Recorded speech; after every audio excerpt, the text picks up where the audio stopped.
tu, dia ada satu lagi cara menggunakan object-oriented approach. Okay, object-oriented approach tu yang pakai UML modeling. Okay, so untuk chapter 3 ni kita kita belajar dulu mengenai traditional modeling dalam SDLC. So traditional modeling ni yang paling common lah, yang paling antara yang paling awal lah teknik yang ada lah, tapi still walaupun dia paling awal dan dah ada pelbagai method lain yang diperkenalkan, tapi dia masih lagi relevan sehingga kini lah. Okay. So chapter 3 ni kita fokus on traditional modeling. Okay. Chapter 3 ni terbagi kepada dua bahagian, part 1 dengan part 2. Okay, part 1 ni bahagian 1 dia akan tunjuk mengenai kita akan pelajari mengenai konteks diagram dan juga DFD, data flow diagram. Jadi data flow diagram, konteks diagram ni adalah lebih kepada nak tunjukkan apakah flow of you punya sistem tu, nak tunjuk secara overall. Kalau konteks diagram tu nak tunjuk secara overall fungsian sesuatu sistem lah. Okay. And then dia detail out menggunakan DFD. So ERD, kalau tengok tajuk atas tu ERD kan, ERD tu adalah Entity Relationship Diagram. Itu lebih kepada untuk data modeling. Okay, yang itu kita akan lihat dalam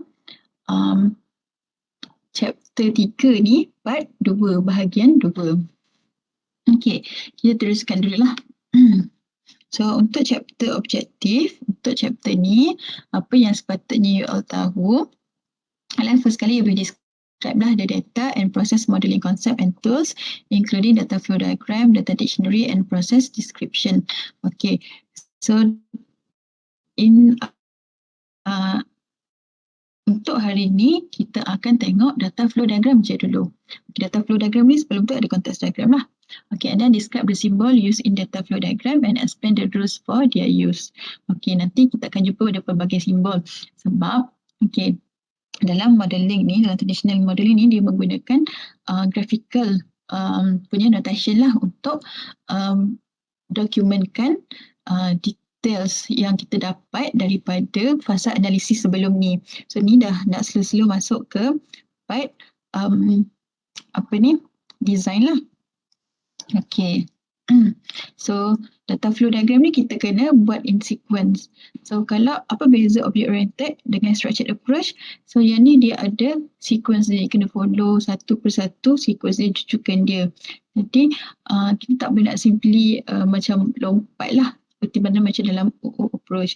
Tapi dalam OO approach nanti awak akan jumpa sequence diagram, tapi awak tak boleh nak samakanlah, maknanya sequence ni dengan sequence diagram tu. So itu nama je lah. So yang tu kita akan pelajari dalam chapter 4 dan seterusnya nantilah. Okay, tak silap saya mungkin chapter 5 lah kot sequence diagram. Okay, jadi data flow diagram ni kita kena tulis dalam sequence. Kita bermula daripada general kepada spesifik. Maknanya kat sini dia dalam bentuk hierarchy lah, daripada yang paling basic kepada yang lebih detail lah. Okay, and then dia ada level-level dia. And then explain how to level and balance a set of data flow diagram. So ini yang kita akan pelajari dalam chapter ni. Okay. So describe how data, yang ni part ni kita tak sentuh tak sentuh sangat lah yang data dictionary ni.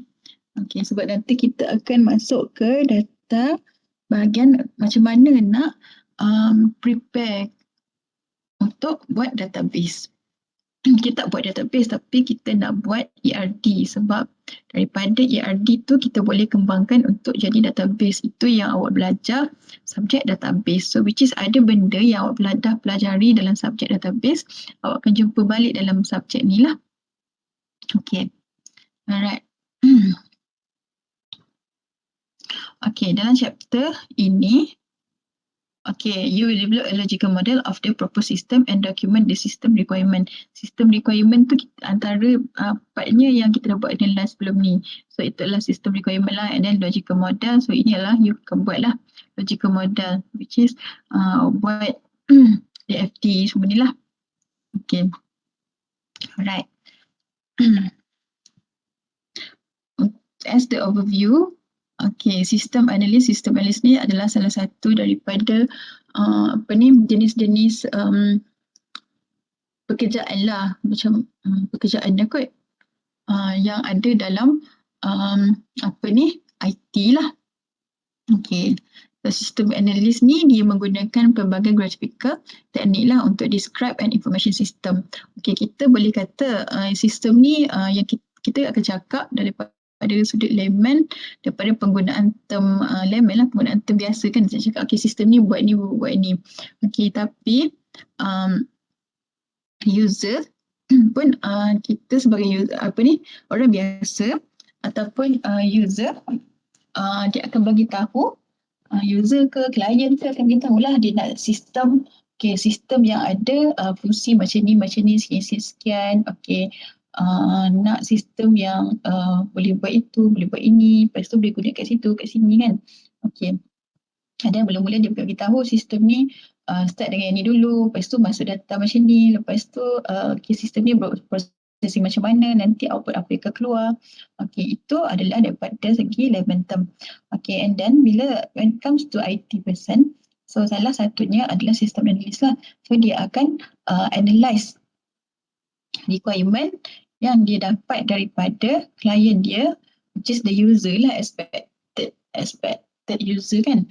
Okay, and then daripada situ dia akan come out dengan menggunakan graphical teknik. So antara graphical tekniknya adalah yang kita akan pelajari, yang kita pelajari dalam chapter ni lah, iaitu dengan menggunakan traditional modeling. Okay, dalam hari ini kita akan tengok guna context diagram. So daripada context diagram tu dia kembangkan lagi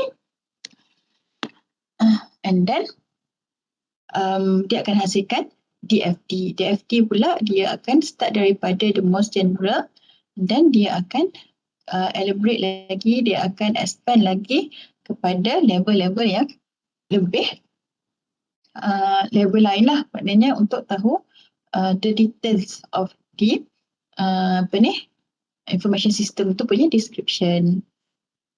Okay, data flow diagram DFT dia menggunakan pelbagai simbol untuk menunjukkan bagaimana sistem tu menukarkan sebarang input yang user masukkan ke, lepas tu dia akan proses menjadi useful information, menjadi maklumat yang berguna kepada user.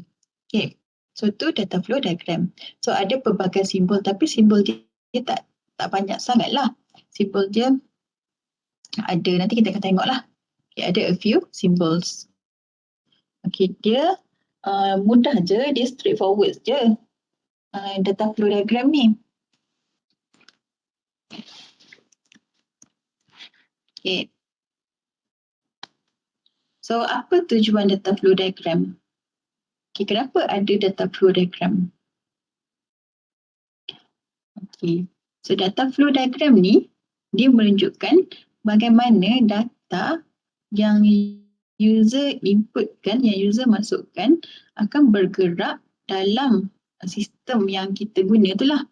Okay, dia tunjuklah maknanya data ni dia mula-mula masuk data ni. Lepas tu pergi kat mana data ni? Dia akan pergi dekat dekat modul sekian-sekian untuk processing sekian-sekian. And then data tu nanti lepas ni dia akan pergi ke data store, contohnya database. Okay. Tapi dia tunjuk macam mana data tu bergerak dalam dia punya sistem. Okay, tapi dia tak akan dapat tahu bagaimana program logik tu. Maknanya macam mana dia buat calculation tu, macam mana dia buat tiba-tiba masuk data macam ni, tiba-tiba data tu dah bertukar jadi information lain. Okay. Ataupun apa aktiviti-aktiviti yang dibuat dalam step-step yang dibuat dalam sistem tu, yang tu tak akan dapat dilihat lah dalam data flow diagram. Kita hanya tengok flow of the data, maknanya data mula-mula masuk daripada mana, data apa yang masuk, lepas tu dia pergi mana data tu. And then data tu tadi mungkin dia masukkan nama, masukkan nombor telefon, Lepas tu you tekan submit. Lepas tu data tu pergi mana? Okay. Just yang itu je yang kita boleh lihat dekat data flow diagram. Okay, a set of DFDs. Okay, so DFD ni dia bukan satu je. So dia ada beberapa DFD yang kita kena buat lah. Okay, DFD ni dia akan provide a logical model. So dia adalah model logical.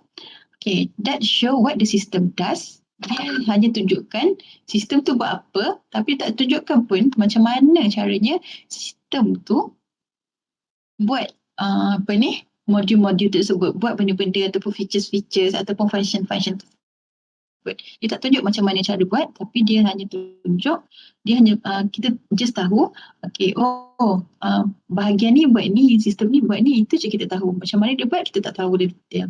Okay, so itu adalah data flow diagram. Dan data flow diagram ni untuk satu sistem, dia bukan ada satu sahaja data flow diagram, dia ada beberapa data flow diagram bergantung kepada how complex your system is.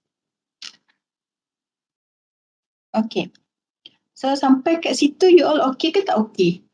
You all boleh follow tak? You all faham tak? Faham. Okay, alright. So sekarang ni kita nak masuk ke simbol-simbol yang ada dalam DFD. Okay, simbol dalam DFD ada 4 benda je dalam DFD ni. Ada 4 simbol je, iaitu simbol proses. Proses ni maknanya proses apa yang dibuat dekat sistem tu. Okay, proses ni biasanya melibatkan kata kerja lah, verb lah. Okay. Contohnya kat situ apply payment. Okay, apply ni dia buat payment lah. Okay, so itu contoh proses. So ada beberapa simbol ataupun notation yang boleh digunakan lah untuk DFD. Okay, dia ada set dia. Maknanya tak boleh nak kacau. Dia ada kat sini. Kalau contoh ni ada lagi yang lain, tapi kat sini you ada Gain and Saracen symbols ataupun Jordan symbols, ada 2. So awak boleh pilih salah satu. Kalau katakan awak pakai Gain and Saracen, awak tak boleh nak pakai Jordan pula dalam DFD yang set awak tu, projek awak tu. Contohnya buat satu sistem tempahan, sistem pengurusan tempahan peralatan sukan sekolah, katakanlah. Okey. Dalam sistem tu dia ada banyak-banyak flow dia. Okey. Lepas tu jadi untuk setiap flow tu, untuk setiap sistem tu dia ada banyak DFD yang perlu dihasilkan. Context diagram je satu. Daripada context diagram tu dia kena hasilkan DFD. So DFD ni ada level dia, dan setiap level tu mungkin ada beberapa pula DFD. Jadi kalau awak pilih Gain and Saracen, the whole system tu awak kena menggunakan Gain and Saracen symbols ataupun notation. Kalau pilih Jordan, awak kena pakai Jordan secara keseluruhannya lah, which is kena consistent lah dengan penggunaan notation. Okay, sekejap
Okay, so kat ni kita berhenti dekat Euler symbols tu kan. Okay, so ada dua ni lah yang main yang biasanya guna. So jadi prefer lah mana satu. So kalau saya prefer pakai Galen Sarsen symbol lah. Okay, so kalau katakan awak pakai dah yang ni Galen Sarsen, jangan pula awak pakai data flow, dia sama je. Jangan pula awak pakai data store dia tu, yang sini pakai Galen Sarsen, tiba-tiba dekat proses pakai Galen Sarsen, tiba-tiba dekat bahagian data store ambil yang Yoden. Tak kena lah. Dia kena konsisten dia penggunaan dia. And then the whole daripada awal sampai akhir, kalau decide pakai yang tu, pakai yang tu je. Jangan campur-campur, dia mesti konsisten. Kalau campur-campur dia kira salah lah. Okay, so for me, untuk my kelas lah, saya prefer pakai Galen Sarsen. So yang nampak macam ni lah, dia nampak macam rectangle tapi ada line ni untuk kita tulis bahagian atas ni, dia akan tulis numbering. Kalau macam Yoden ni dia tak tulis numbering. So kalau Galen Sarsen ni ada numbering, so untuk kita letak lah ni level berapa-berapa, DFD level 0 ke, DFD level 1 ke, DFD level 2 ke, dan seterusnya. Okay, jadi ini adalah simbol-simbol yang patut tahu. So ada 4 je lah. Okay, and then selain daripada dekat proses ada numbering, dekat data store pun ada numbering. Biasanya kita tulis itu D1 ke, D2 ke. So setiap simbol ni, setiap proses ke, setiap entity ke, yang bawah sini adalah entity.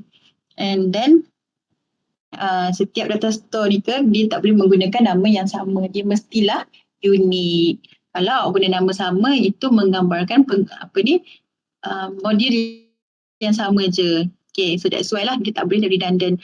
Okay, that's why at the end nanti awak kena buat redundancy. Right. So ni simbol dulu. So apa benda proses, apa benda data flow tu nanti kita akan ceritakan kemudian. Okay. So TFT simbol yang pertama, kita pergi kepada proses simbol. Proses, bila sebut proses adalah proses lah, kita nak mengubah something ni, kita nak buat calculation ke, the computation ke dalam tu. Okay. And then anything lah regarding you punya sistem. Kemudian dia proses ni dia mestilah menerima sebarang input dan dia akan hasilkan output. Kalau proses, ada proses tapi dia tak terima input dan tak hasilkan output, so itu kiranya salah lah, tak kenalah tu proses itu. Okay, kat sini dia dah terangkan. Okay. Proses ni dia menerima input data and dia akan menghasilkan output. Okay, output dia tu has a different content from both. Okay, maknanya kat sini proses dia mestilah menerima input data. Data tu sebagai input. Okay, tak kisahlah nak masukkan satu data ke, dua data ke, okay, ataupun lebih. And then data tu dia masuk dalam dia punya proses. Okay, proses tu dia akan proses data tersebut. Bila proses tu dia akan melibatkan computation dan sebagainya lah. And then data tu bila dah compute ke, you buat apa ke, dia akan keluar output. Output dia tu of course lah dia akan berbeza daripada apa yang kita inputkan tadi. Okay, sebagai contoh, antara sistem yang simple adalah calculator. Calculator, okay. Calculator kita user, kita guna macam mana? Kita masukkan input, betul tak? Input kita adalah in term of number kan. Okay, contohnya, and then you punya proses yang berlaku lepas you masuk number, apa yang dia buat? You punya calculator tu adalah you punya sistem lah. Dia akan calculate ataupun dia akan buat computation. Okay, apa yang dimasukkan tadi, contohnya lah user masukkan 2 darab 4. Okay, so dalam sistem you, dalam proses you, dia akan calculate lah. Dia akan perform, dia tak akan cerita macam mana dia calculate, dia tak akan tunjuk apa dia punya coding dia. Dia tak akan tunjuk details you buat macam mana. Dia just bagi tahu yang kita tahu proses dia tulis. Contohnya lah calculate atau boleh tulis calculate je ataupun calculate apa ni input, calculate data contohnya, tapi mesti ada perkataan verb kat situ, which is calculate. Okay, so calculate tadi dia masuk 2 darab 4, yang keluar dia tak keluar 2 darab 4, dia akan keluar 6. So 6 ni dia akan return balik dekat user dan dia nampak, dia boleh view lah. Okay, user boleh view, 6, dia akan nampak nombor 6. Tapi macam mana the details, you nampak tak? You takkan nampak. Okay, so dalam tu contain the business logic. Okay, dalam proses tu lah business logic. Yang ni lah yang you buat calculation tadi tu. So itu adalah business logicnya ataupun dipanggil juga sebagai business rule. Okay, and then the process tu dalam itu dia sebut sebagai black box. Sebab apa black box? Sebab kita tak nampak pun details dia. Sebab itu panggil black box. Okay. So ini adalah sambungan daripada FT simbol. Okay. So ni proses macam pelik pula saya punya ni. Oh betul lah. Okay, so ni kita tengok dalam ni ada proses dengan data flow. So yang proses ni yang ni lah, create invoice, grade student work, calculate gross pay, verify order, assemble order. Nampak tak ada first word? Okay, macam mana saya nak annotate? Saya pakai comment lah kot. Okay, comment.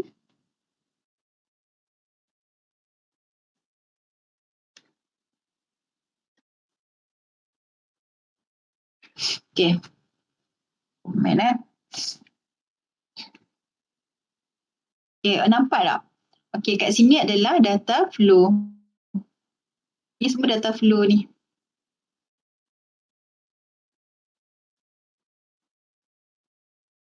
Ni data flow ada arrow ni data flow.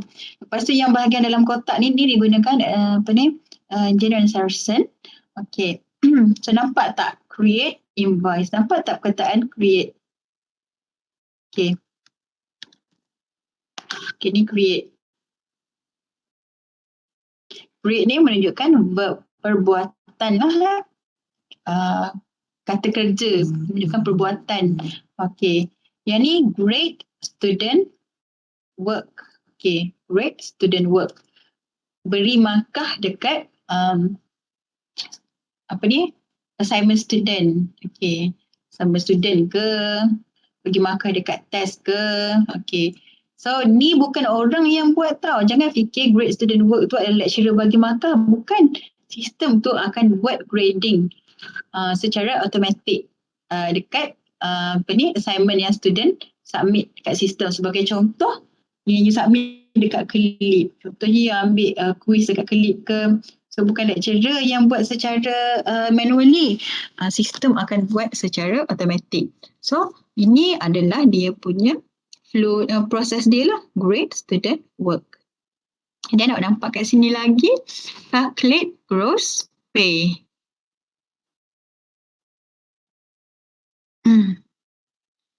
Calculate gross pay. Okay. Calculate gross pay ni adalah calculation lah. Maknanya itu melibatkan proses. Okay, and then nampak lagi kat sini ada verify order. Verify ni menunjukkan perbuatan lah, and then assemble. So ini adalah proses. Okay, proses simple proses dalam data flow diagram. Okay, so bila ada proses mesti ada input dan output. Nampak tak kat sini? So sini adalah semuanya adalah input, sini adalah output. Okay, dia kena ada sekurang-kurangnya satu input dan satu output. Output nak pergi mana? Okay, nanti lah suka hati dia lah, nak pergi masuk database ke, nak pergi kepada another process ke, ataupun dia akan return kepada entity ke. Okay, itu terpulang lah. Bergantung kepada by case lah. Kalau macam case yang ini, ada satu data input data, and then dia akan keluar 2 output. Okay, so kat sini ada lagi, dia masuk 2 input, dia keluar 1 output data flow. Okay, kat sini 1 input, 1 data flow input, okay, dia akan proses, dia keluar output. Okay, output ni dia becomes the input kepada another process, and then dia akan keluar output dia. Okay, so it represent one or more data items. Okay, the symbol for a data flow is aligned with a single or double arrow head, and then spontaneous generation. And then biasanya ada mistake jugalah, kadang-kadang kita ada buat silap dekat dalam penulisan data flow. Biasanya mistake dia adalah black hole, grey hole, ataupun bukan dalah, ataupun it can be miracle. So ada 3 mistake dalam buat data flow diagram: black hole, grey hole dan juga miracle. Okay, so kejap saya lompat kepada mistake in DFT lah. Okay. So inilah black hole, grey hole and miracle. Okay, black hole ni apa dia black hole? Black hole ni bila you ada processing step, maknanya you ada input. Maknanya ada input pergi dekat masuk dekat proses, tapi sampai dekat proses dia berhenti setakat tu je. Dia tak ada dia tak ada output. Okay, maknanya itu salah lah punya DFT. So itu kita sebut sebagai black hole. Okay, grey hole, kita grey hole pula. Processing step may have output that are greater than the sum of input. Okay, so ini adalah grey hole. Okay, maknanya tak cukup lah. Okay, maknanya tak memadai dengan output tu. Maknanya macam ada logic problem lah. Okay, and then dia ada miracle. Processing step may have output flow tapi tak ada input flow. Tiba-tiba je ada output. Inputnya tak ada. So itu nak kita sebut sebagai miracle. Okay, ni sebagai contoh. Okay, ini adalah contoh DFD lah. Okay, ni adalah DFD level 0. Macam mana kita tahu level 0 ni? Kita tengok sini ni. 1.0. 0.0, 2.0, 3.0 ni nampak as a whole. Tapi dia tak ada detail out lagi macam mana yang 1, macam mana yang 2, macam mana yang 3. Okay. So kita tengoklah. Okay, so sini nampak tak? Okay, dekatnya 1.0 dia nak create new member. Ada input. Lepas tu ada input, semua input. Output dia tak tahu. Dia nak create new account member, new member account, tapi tak ada pun output tu. Maknanya nak create. Tersedar dia tak tarik je data daripada existing account. Tapi untuk create new member tu tak ada. Untuk dia simpan data untuk account baru tu tak ada. So itu adalah error black hole. Okay. Yang ini pula input not sufficient to produce output. Okay. Maknanya kat sini dia nak generate employee bank statement. Okay. Nak generate employee bank statement, nak buat penyata bank employee lah. So dia ambil daripada employee. Dalam ni dia tarik employee ID and address. Lepas tu tiba-tiba dia keluar output bank statement, nak input, nak bagi dekat dia nak bagi dekat employee the entity. Macam mana boleh create bank statement sedangkan yang dia just ada input dia hanyalah employee ID dan address. Maknanya ada nombor ID employee dengan nama ID employee lah. Lepas tu ada alamat, tapi mana details mengenai bank account dia?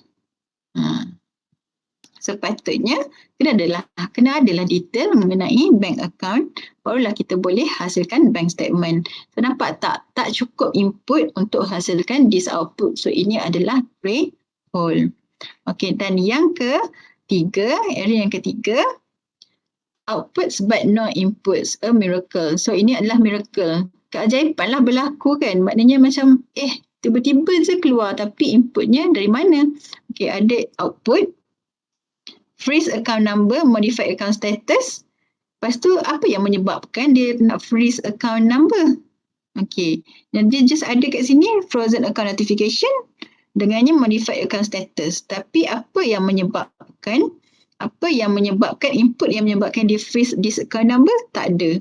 Okay, so output je ada, input tak ada. So this is the problem dengan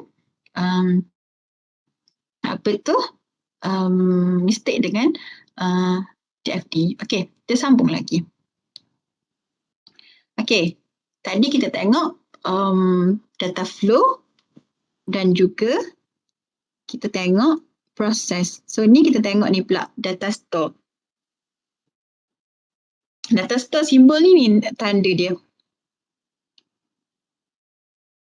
Okay, ni data store simbol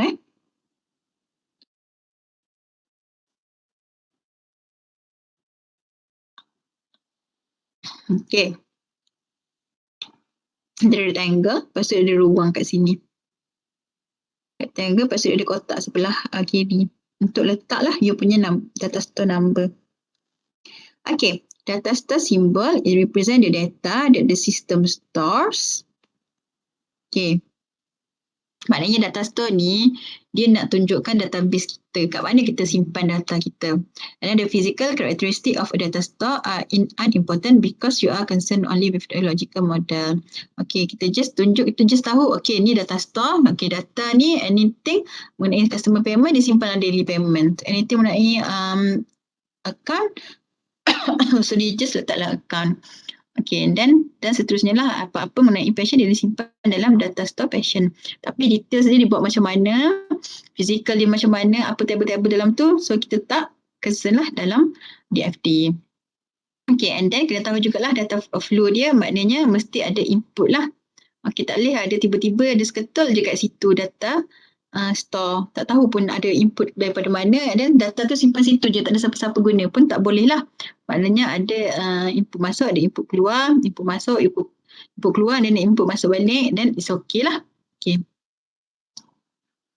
So ni kita tengok ya, apa lagi correct and incorrect example of data flow. So kalau proses ke proses boleh tak? Boleh lah. Kalau proses ke entity, okay. Proses ke data store, okay. Entity ke entity, tak boleh lah sebab tidak ada sebarang processing. Entity ni adalah siapa entity? Apa benda entity ni? Entity ni it can be user, it can be external system. So maknanya external system ke external system. So macam mana nak hantar output apa benda, nak hantar apa kan, mana boleh connect entity ke entity, orang ke orang, user ke user, okay, lecturer ke student, boleh ke connect? Tak boleh, so dia mesti melalui sistem. Okay, and then entity ke data store, user tiba-tiba nak simpan data ke data store, tak boleh lah sebab secara fizikalnya mana boleh kan, sebab mestilah melalui proses yang ada dalam sistem tu baru boleh, proses tu lah yang connect dengan database.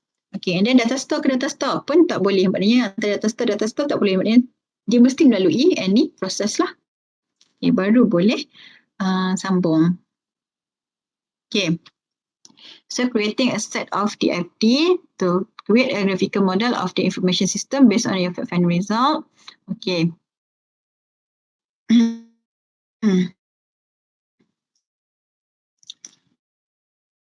Yang ni macam mana, so guideline for drawing DFD, draw the context diagram so that it fit on one page. Mula-mula sebelum kita buat DFD, kita kena lukis dulu context diagram.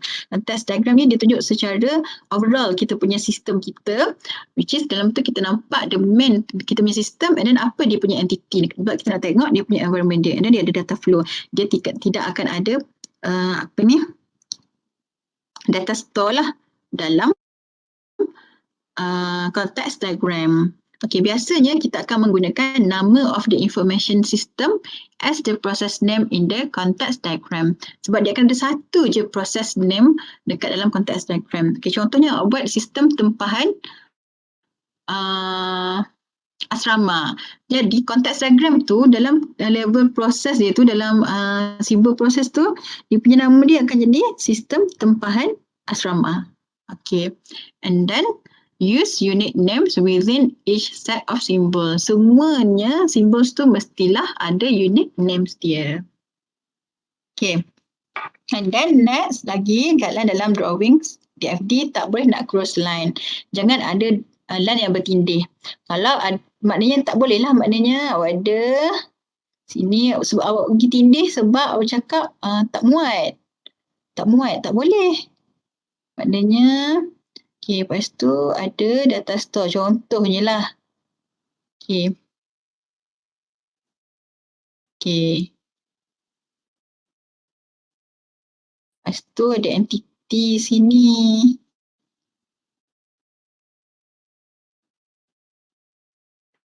Lepas tu tiba-tiba awak lalu gini. Ni salah lah, tak boleh lah ni, tak boleh ada cross line macam ni. So this is wrong. Okay, kalau tak ada tempat, tak ada ruang, kita nak buat macam mana? Kita kena buat gini Kalau tak ada tempat, ada ruang, kita kena buat gini. Kita nak ubah. Okay. Okay, kita padam balik hak tadi tu. Okay. Kita letak balik. Okay, kita buat gini. Ini lalu ke atas. Dia bukannya tindan atas tu. Okay, nampak tak? Okay, so macam ni kita buat. Kalau kita macam tak ada ruang, so kita tak nak cross line, so kita macam lalu ikut atas dia. Okay, then you have to provide unique name and reference number for each the process. Okay, yang ni mesti nama unit. Okay, ni nama proses. Okay, then you kena letak number, reference number. Ni 1, katakan ni 2. Kalau ni dah register new user, kat sini tak boleh register new user, benda lain pula lah namanya. Okay. Obtain as much user input and feedback as possible. So, ini user input you kena masukkan lah. Okay, so ni adalah input lah ni. Ni input lah. Ni input. Okay, yang ni dia mesti ada. Jadi, output tu somewhere else. Okay. Okay, ni adalah entity. Nah. Okay. So, ni sebagai contoh context diagram. Ni context diagram. Okay, nampak tak kat sini? Okay. Context diagram, nampak tak dia tulis kosong. Ni reference number dia kosong. Okay. So kat sini adalah proses dia. Simbol dia sama context diagram dengan DFD. So ini adalah proses. Okay. So proses ni nama apa? Kita letakkan nama system grading system. Okay. And then ni apa ni? Ini adalah entity yang terlibat. Kita nak tengoklah entity. Entity yang ini, in this case, ini adalah user, ini adalah user. Tapi yang ini adalah interfacing system. External system. Maknanya external system yang sedia ada yang connect dengan this grading system. Okay. Ini adalah input dia. So, ini adalah data flow dia lah. So, you perasan tak apa yang tak ada kat sini? Dia tidak ada data flow. Tak ada data flow pula. Data store. So, dalam konteks diagram, dia tidak boleh ada data store. Kalau tiba-tiba awak lukis kat sini, data store ketul sini. Okay. Awak letak sini. Boleh ke? Salah ni. Dia mesti daripada sinilah. So, ini adalah salah. Sebab tak boleh ada data store dalam konteks diagram. Data store hanya ada bila masuk dekat DFD. Okay. So, yang ini daripada konteks diagram. Ni konteks diagram Okay, so daripada konteks diagram, dia detail out lagi. Dia jadi dia jadi DFD. Sini DFD. Okay, nampak tak? Ni grading system. So, dia nampak tak kat sini? Entity masih sama. Student record system. Sini pun ada student record system. Kat sini ada student, sini pun ada student. Kat sini ada instructor, sini pun ada instructor. Tapi daripada grading system ni, dia pecahkan kepada beberapa proses. Okey, proses ni adalah level DFD level 0.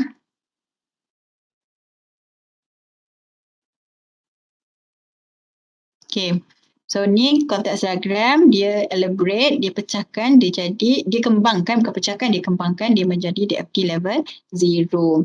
Okay, note kat sini, nampak tak kat sini dah start ada data store. Alright, so kat sini awak tengoklah, yang tadi dia kosong kan, so maknanya the whole ni tadi, the whole yang ada dalam ni, ini adalah merangkumi grading system simbol yang ada dalam ni. So dalam grading system simbol, dalam grading system ni apa dia buat? Dia akan establish grade book. Lepas tu secondly dia akan assign final grade dan kemudian dia akan grade the student work. Okay, dia letak, perasan tak ada numbering, ada reference. Kat sini kosong, kita tahu ini konteks diagram. Nampak kat sini nombor dia 1, 2, 3. Okay, dia tak ada point something. Okay, yang ini adalah DFD level 0. Dia tak ada level 0 sebab kalau kita tulis ni adalah 1.0, 2.0. Okay, macam itulah. Okay. Sampai sini you boleh follow tak? You okay ke tak okay ni? Kan saya je short seorang kan? Okay, Puan. Ya. Lepas tu, and then step 2, draw a diagram 0FD, which is ni adalah kita sebut sebagai DFD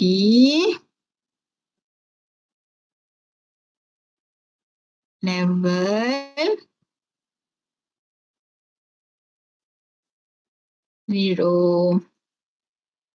Okay, so first step tadi kita buat konteks diagram, second step kita buat draw diagram 0, level 0 lah, DFD level 0. Macam mana kita buat?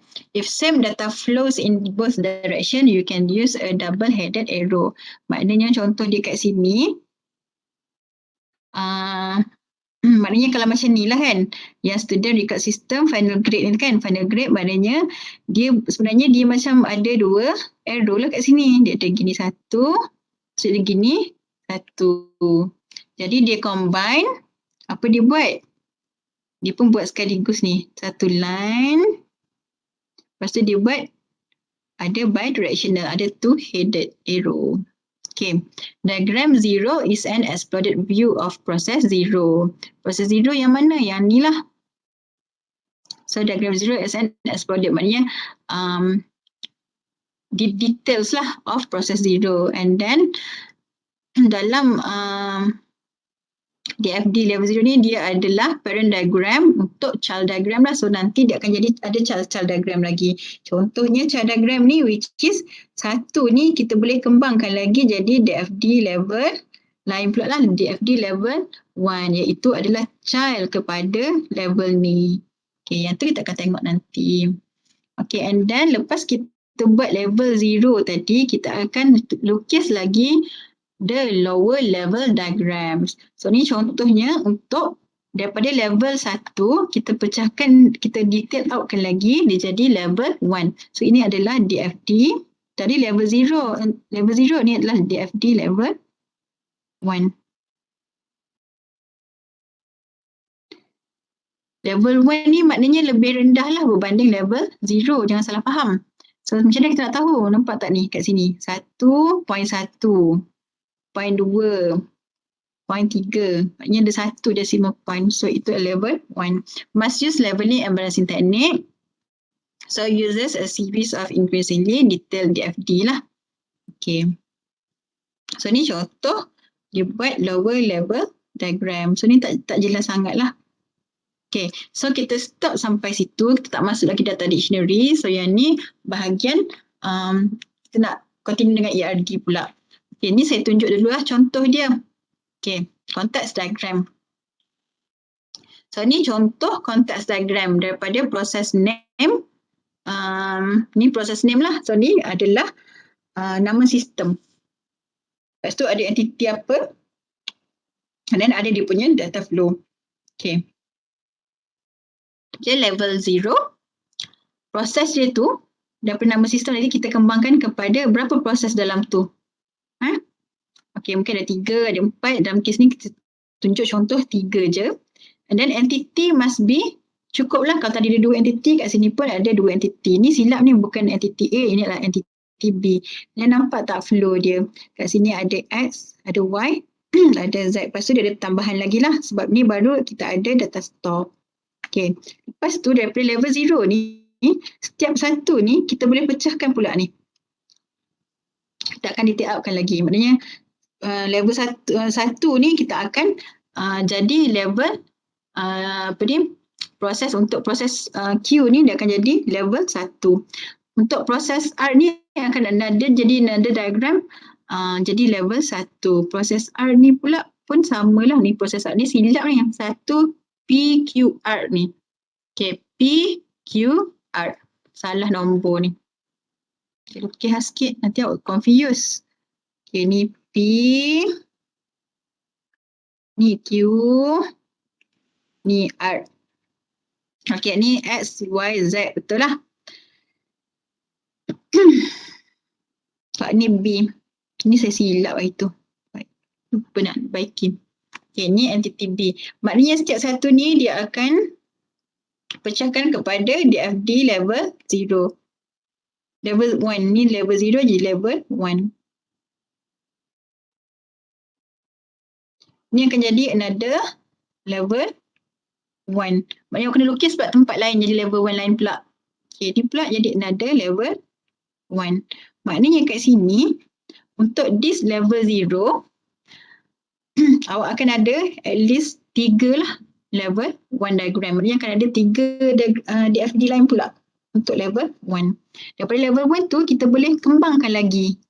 Okay, jadi level 2. Okay, level 2 ni maknanya dapat tadi ada 3 kan. Okay, maknanya 3 kali pula berapa dalam tu. Jadi masa banyak lah diagramnya. Tapi biasanya kita buat untuk kelas ni macam level level 1 gitu je lah. Tak akan pergi into detail lah. Okay. So ni di detail out untuk yang ni lah. Okay, nampak tak jadi gini? Okay. Ni daripada yang ini, dia ambil yang 1/2 ni, dipecahkan pula jadi gini. Bukan pecahkan, dia kembangkan lagi jadi gini. Oh, tak keluar. Okay. Daripada 1/2, dia pecahkan lagi 1.21, 1.22, 1.23. Yang 1.3 ni dia akan jadi kat lain pula. Yang ni jadi kat lain pula. Okay, jadi banyaklah juga DFD. Sebab tu dia disebut sebagai sets of DFD. Okay. Bagi contoh lagi.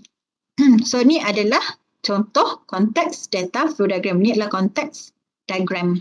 Jadi kita tahu dia adalah konteks diagram sebab dia, apa tak? Ni proses. Yang ni dia pakai Jordan symbol. So yang lain tadi tu semua pakai digital sensor. Ni pakai Jordan symbol. So kalau tu dia tukar dia gini. Okay. Kan? Maksudnya the rest sama je. Okay, perbeza kita tahu sebab ada satu je proses, satu proses, lepas tu dia tak ada data store. So kita tahulah ini adalah konteks diagram. Okay, ini adalah contoh level 1 data flow diagram. Tapi ini pun guna Jordan. Bila guna Jordan awak tak akan nampak lah dia punya proses reference number dia.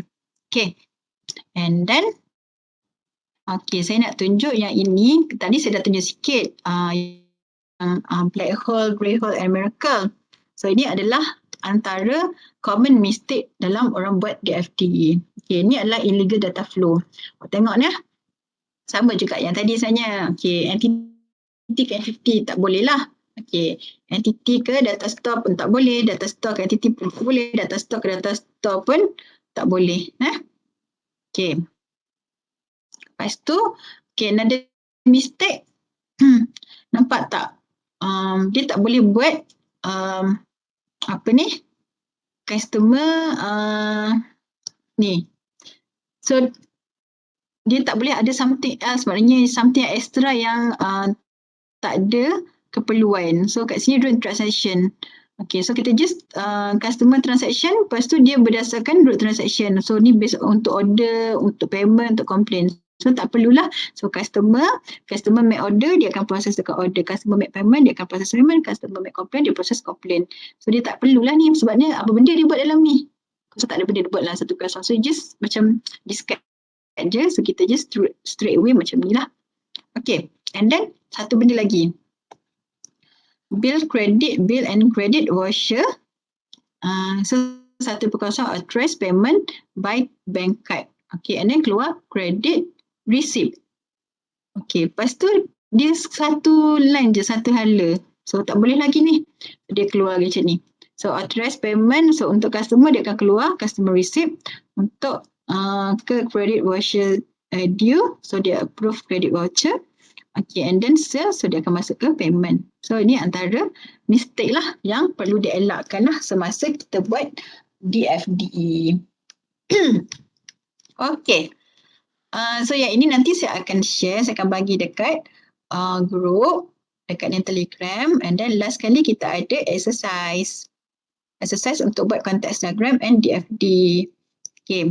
So ni exercise, saya bagi case study. So pizza bubus at Tembilan.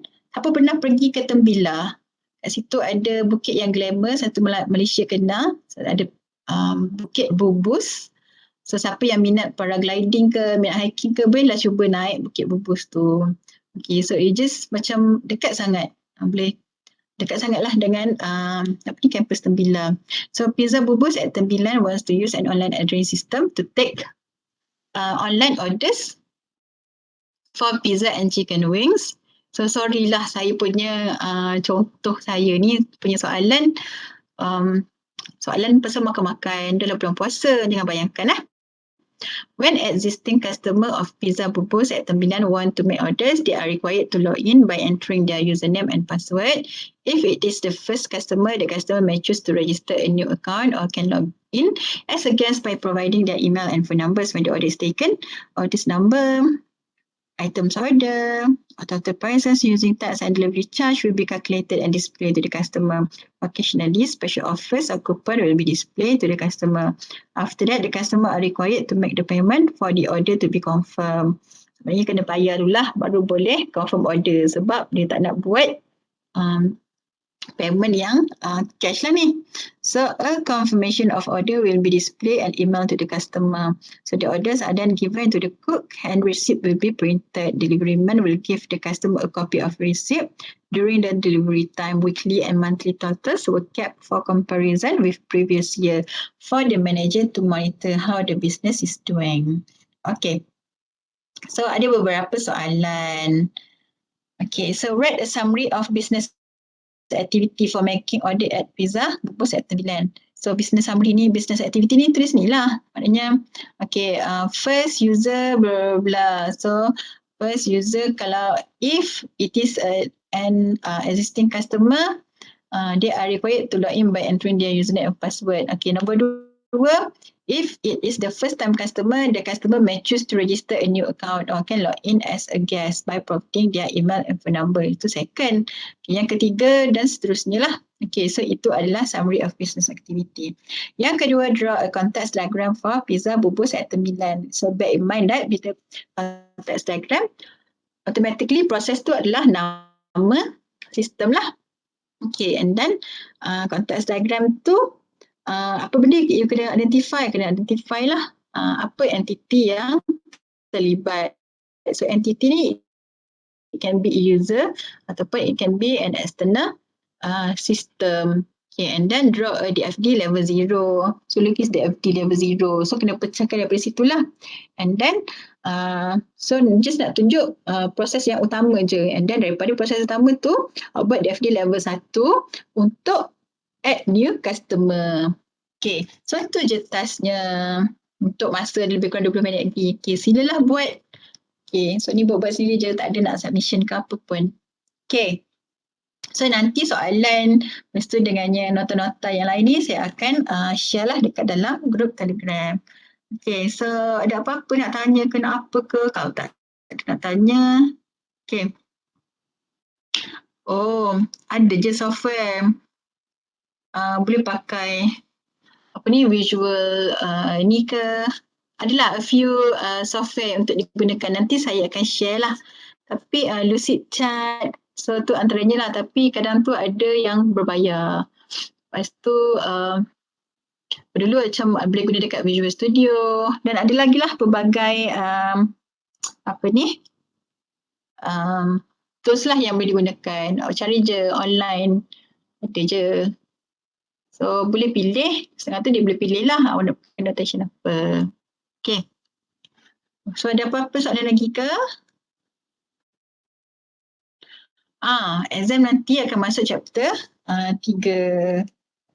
So tu yang saya nak buat lepas kelas kelas ni lah. Okay, so tu chapter 3, chapter 1, chapter 2, chapter 3. Chapter 2 yang awak buat baru ni tu pun insyaAllah adalah masuk soalannya. Okay. Right. So kalau tak ada soalan, tak ada apa Kidah, saya rasa saya tutup dululah majlis kita hari ini dengan tasbih kubra dan kita tak buka pun tadi kan. Kita baca doa kan. So kita tutup dengan surah Al-As lah.